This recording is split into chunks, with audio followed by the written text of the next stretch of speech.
नमस्कार। आकाशवाणी से प्रस्तुत है समाचार संध्या।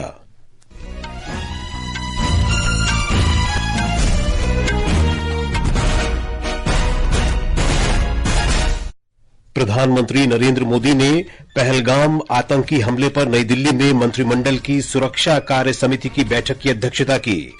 रक्षा मंत्री राजनाथ सिंह ने हमले के दोषियों को जल्द ही कड़ा जवाब देने का आश्वासन दिया। गृह मंत्री अमित शाह ने पहलगाम में हमला स्थल पर स्थिति की समीक्षा की। उन्होंने कहा, देश आतंक के आगे नहीं झुकेगा। सरकार ने जम्मू कश्मीर में फंसे यात्रियों की सहायता के लिए विशेष रेलगाड़ियां और उड़ानों की व्यवस्था की। और आईपीएल T20 क्रिकेट में सनराइजर्स हैदराबाद और मुंबई इंडियंस के बीच मुकाबला जारी।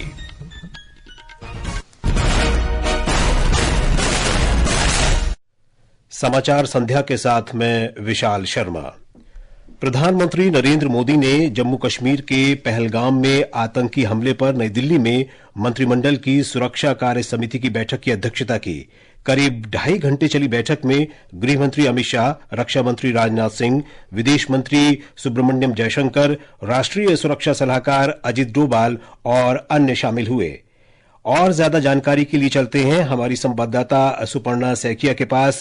जी सुपर्णा, बहुत ही महत्वपूर्ण बैठक थी जो अभी थोड़ी देर पहले ही संपन्न हुई है। क्या ताजा जानकारी है आपके पास बैठक के बारे में? कुछ बाहर निकल के आया बैठक से? जी विशाल, पहलगाम में जानलेवा हमले के बाद सरकार एक्शन मोड में है। प्रधानमंत्री नरेंद्र मोदी कल रात सऊदी अरब की अपनी यात्रा को बीच में ही छोड़कर आज सुबह नई दिल्ली पहुंचे। दिल्ली पहुंचते ही प्रधानमंत्री ने हवाई अड्डे पर ही एक बैठक की। उन्होंने विदेश मंत्री डॉक्टर एस जयशंकर, राष्ट्रीय सुरक्षा सलाहकार अजित डोभाल, विदेश सचिव विक्रम मिस्री और अन्य अधिकारियों के साथ स्थिति का जायजा लिया।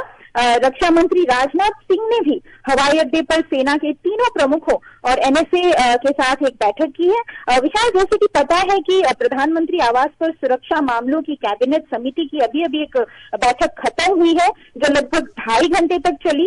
इस बैठक में गृह मंत्री अमित शाह, रक्षा मंत्री राजनाथ सिंह, विदेश मंत्री एस जयशंकर, एनएसए और वरिष्ठ अधिकारियों ने भाग लिया। इसके अलावा गृह मंत्री अमित शाह आज पहलगाम में थे, जहां उन्होंने हमले वाली जगह पर स्थिति का सीधे तौर पर जायजा लिया। उन्होंने सरकारी मेडिकल कॉलेज अनंतनाग अस्पताल में घायलों से भी मुलाकात की। और विशाल, एक जानकारी और दे दें, अब से कुछ ही देर में विदेश मंत्रालय की प्रेस वार्ता होने की संभावना है। विशाल जी, धन्यवाद सुपर्णा इस जानकारी के लिए। रक्षा मंत्री राजनाथ सिंह ने कहा है कि पहलगाम हमले के दोषियों को शीघ्र ही कड़ा जवाब दिया जाएगा। नई दिल्ली में एक कार्यक्रम में उन्होंने भारत की आतंकवाद को कतई बर्दाश्त न करने की नीति दोहराई। मैं देशवासियों को आश्वस्त करता हूं, घटना के मद्देनजर भारत सरकार वो हर कदम उठाएगी जो जरूरी और उपयुक्त होगा। और हम सिर्फ उन लोगों तक नहीं पहुंचेंगे जिन्होंने इस घटना को अंजाम दिया है, हम उन तक भी पहुंचेंगे जिन्होंने पर्दे के पीछे बैठकर हिंदुस्तान की सरजमी पर ऐसी नापाक हरकतों की साजिशें रची हैं। भारत एक इतनी पुरानी सभ्यता और इतना बड़ा देश है जिसको ऐसे किसी भी आतंकी गतिविधियों से किसी भी सूरत में डराया नहीं जा सकता। इससे पहले रक्षा मंत्री ने तीनों सेनाओं के शीर्ष अधिकारियों के साथ कश्मीर घाटी में सुरक्षा स्थिति की समीक्षा की। गृह मंत्री अमित शाह ने कहा है कि कश्मीर के पहलगाम में हुए आतंकवादी हमले में प्रत्येक भारतीय अपने प्रियजनों को खोने का दर्द महसूस करता है। उन्होंने सभी परिवारों को आश्वासन दिया कि निर्दोष लोगों की हत्या करने वाले आतंकवादियों को कतई बख्शा नहीं जाएगा। श्री शाह ने कहा कि देश आतंक के आगे नहीं झुकेगा और इस कायरतापूर्ण आतंकी हमले के दोषियों को बख्शा नहीं जाएगा। एक रिपोर्ट।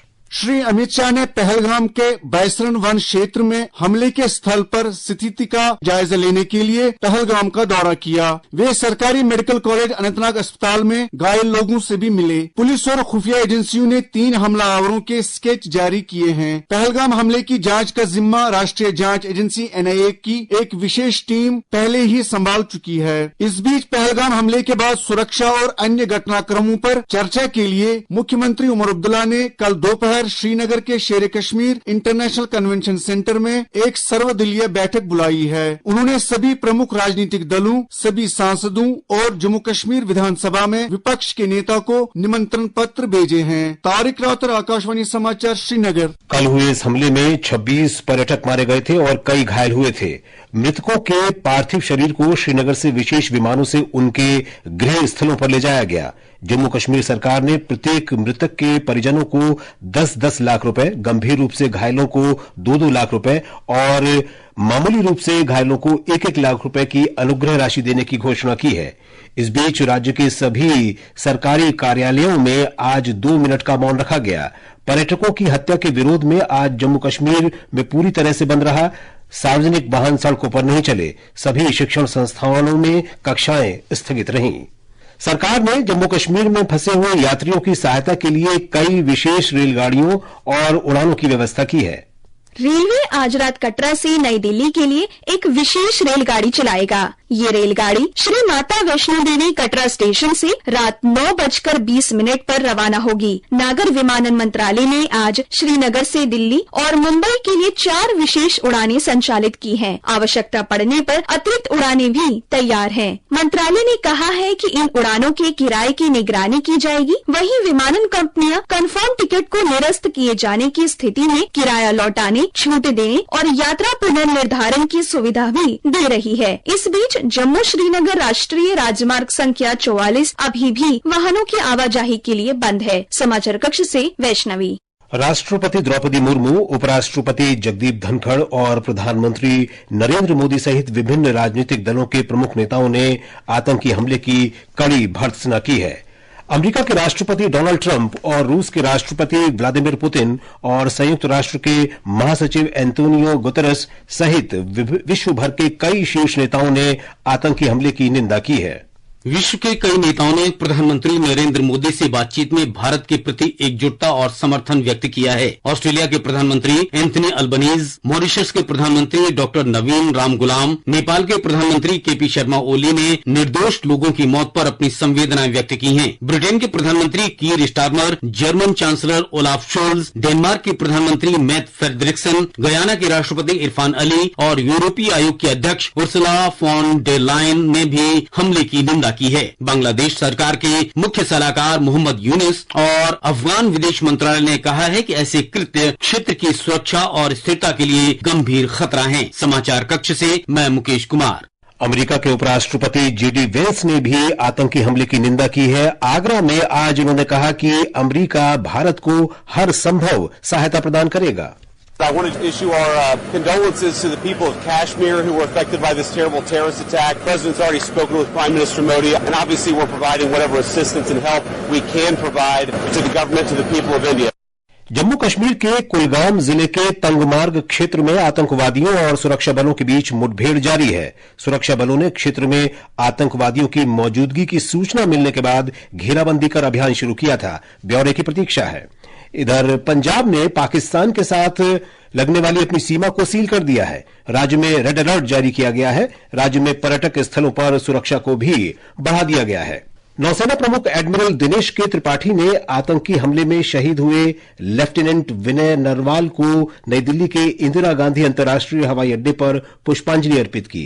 दिल्ली की मुख्यमंत्री रेखा गुप्ता ने भी लेफ्टिनेंट नरवाल को श्रद्धांजलि दी। बाद में उनके पार्थिव शरीर को उनके गृहनगर हरियाणा के करनाल ले जाया गया। महाराष्ट्र सरकार ने पहलगाम आतंकी हमले के 6 पीड़ितों के परिवारों को 5 लाख रुपए की आर्थिक सहायता देने की घोषणा की है। महाराष्ट्र के मुख्यमंत्री देवेंद्र फडणवीस ने कहा कि इस घटना में घायल हुए लोगों को भी 50,000 रुपए दिए जाएंगे। ये समाचार आकाशवाणी से प्रसारित किए जा रहे हैं। ताजा समाचार जानने के लिए आप हमारे social media handle x@AIR News Hindi को फॉलो कर सकते हैं। समाचार प्रभात में आपका फिर स्वागत है। सरकार ने खरीद वर्ष 2024-25 के लिए राज्य के 100% उत्पादन के बराबर मूल्य समर्थन योजना के अंतर्गत तुअर, उड़द और मसूर की खरीद को मंजूरी दे दी है। कृषि मंत्रालय ने कहा कि दालों के घरेलू उत्पादन को बढ़ाने, आयात पर निर्भरता कम करने और किसानों को प्रोत्साहित करने के लिए यह निर्णय लिया गया है। कृषि मंत्री शिवराज सिंह चौहान ने खरीफ 2024-25 सीजन के दौरान मूल्य समर्थन योजना के अंतर्गत आंध्र प्रदेश, छत्तीसगढ़, गुजरात, हरियाणा, कर्नाटक, मध्य प्रदेश, महाराष्ट्र, तेलंगाना और उत्तर प्रदेश में कुल 13,22,000 मीट्रिक टन तुअर की खरीद को मंजूरी दी। कृषि मंत्री शिवराज सिंह चौहान ने कहा है कि एक राष्ट्र एक चुनाव समय की मांग है और लोकसभा तथा विधानसभा के लिए अलग अलग चुनाव देश के विकास में बाधा बन रहे हैं। नई दिल्ली में एक राष्ट्र एक चुनाव के लिए छात्रों के सम्मेलन में उन्होंने कहा कि नागरिकों को देश में बार बार होने वाले चुनावों पर विचार करना चाहिए। श्री चौहान ने कहा कि आचार संहिता लागू होने से सरकारी कामकाज में और बाधा आती है। उन्होंने कहा कि प्रधानमंत्री से लेकर कैबिनेट मंत्री और मुख्यमंत्री तक हर कोई चुनाव की तैयारियों में व्यस्त हो जाता है, जिसके परिणाम स्वरूप विकास कार्य रुक जाते हैं। केंद्रीय मंत्री जितेंद्र सिंह ने देश में सर्वाइकल कैंसर की जांच के लिए स्वदेशी रूप से विकसित एचपीवी टेस्ट किट की समीक्षा के लिए एक संयुक्त बैठक की। डॉक्टर सिंह ने इस किट की सराहना की। वैश्विक सर्वाइकल कैंसर से होने वाली मौतों में से 25% भारत में होती हैं। प्रधानमंत्री नरेंद्र मोदी कल राष्ट्रीय पंचायती राज दिवस के अवसर पर बिहार के मधुबनी से राष्ट्रव्यापी ग्राम सभाओं को संबोधित करेंगे। श्री मोदी 13,500 करोड़ रुपए से अधिक की बुनियादी ढांचा परियोजनाएं राष्ट्र को समर्पित करेंगे। इन पहलों से बिहार के ग्रामीण क्षेत्रों को बेहतर कनेक्टिविटी, सेवाओं और आर्थिक अवसरों का लाभ मिलेगा। प्रधानमंत्री राष्ट्रीय पंचायत पुरस्कार 2025 भी प्रदान करेंगे।